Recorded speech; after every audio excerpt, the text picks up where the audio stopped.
Hi everyone, Lynn here for Flying Unicorn, and today I'm sharing with you the Off the Page project, which is included in the February main kit from Flying Unicorn.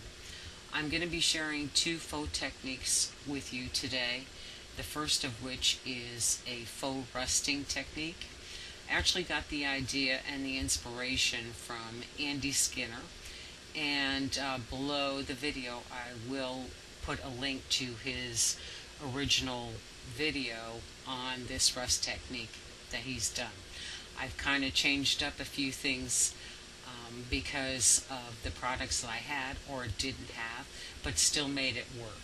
So what you're watching me doing right now is taping off the areas that I don't want to have the rusted technique on, which is basically the base. And that will be more of a faux wood technique. Also, I'm sure that you probably saw that the base has been, it looks damaged. It's not. That's a distressing, and I will share that um, more with you as we move on in the video. Okay, so I'm just finishing up the taping right now, making sure I get in between all the letters. And once I'm done with that, I'm going to use some Liquitex Basics neutral gray value number 5 to cover the entire word. I'm going to go ahead and put on 2 full coats. No gessoing to begin with. It wasn't necessary. The paint will take care of it. So go ahead and do 2 full coats. I am using a permanent ink. You definitely don't want to use a water-based ink to do this technique. I'm also using Stampendous Andy Skinner stamps. The set is called Industrial. There's 3 stamps in the package, and I actually stamped with all 3 of them. Now I'm layering my stamps. I'm not looking to cover the entire gray areas. That's not going to happen anyways, but I do want to make sure that I keep layering and layering. I'm actually building up texture, and while it's not physical texture, it's more of a visual texture in the background for the next step that we're going to go ahead and do. So right now you're actually only seeing me use, one of the stamps, and you won't see me use the other 2 stamps in the set, but I'm just continuing on. I'm going to go ahead and stamp as much as I can, the word love. And that includes in between the letters themselves, going into all the nooks and crannies. And that's a little bit more difficult with a cling mounted stamp or rubber stamp. So I will pull out a Prima stamp, and I don't know the name of it. I will link it if I can find it. And I'm using this, it's a clear stamp, and the main reason that I went ahead and pulled out this stamp is specifically because I know I can get into the nooks and crannies with it. I'll get better coverage in those areas. There's some real tight spots in between the letters and inside the letters that I'm not going to be able to get full coverage with the Andy Skinner stamps. So this particular stamp will allow me to do that. Now it is a bit of a script stamp, but that doesn't really matter. What I'm looking for is the effect, not actually what's on the stamp. Once you're finished with your stamping, go ahead and make sure the ink is dry. And the next step is to add a rustic color over top. You do want something with some metallic. Here I'm using golden quinacridone nickel azo gold. You don't have to use that. You can use a rusted or rust metallic paint. You can make your own paint by using a red metallic with a yellow, or use a metallic gold, for instance, with a red. But anything that will give you a rust color will work. I should mention at this point that you definitely don't want to use a heavy-bodied paint here. You want something that's going to have transparency. I should mention that I did go ahead and add 2 coats of the golden paint. I do like it, but in hindsight, I wish I had only used 1 coat and just added a second coat here and there.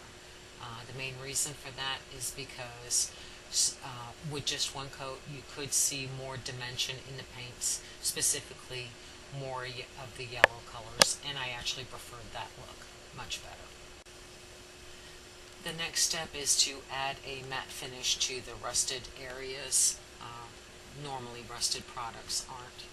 They're a matte finish, not a gloss finish. And I did not have a matte varnish, so I did find in my stash and from a past Flying Unicorn kit some 13 Arts matte medium, and that does work. You're seeing me paint that on right now. It does look glossy going on, but it does dry with a matte finish, and only 1 coat was really necessary.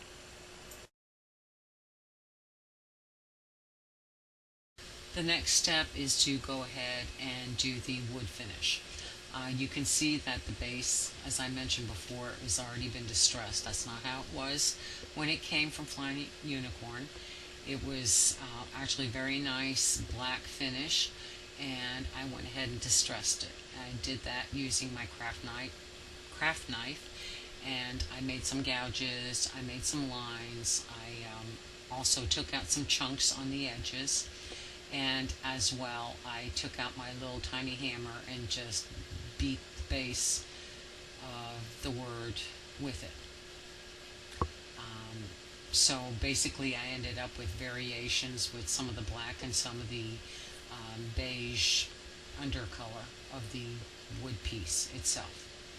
Right now I'm going to go ahead and paint the entire base with a light brown paint. This is a Delta Ceramcoat Toffee Brown, and I'll just cover the whole base. I'm not looking for full coverage.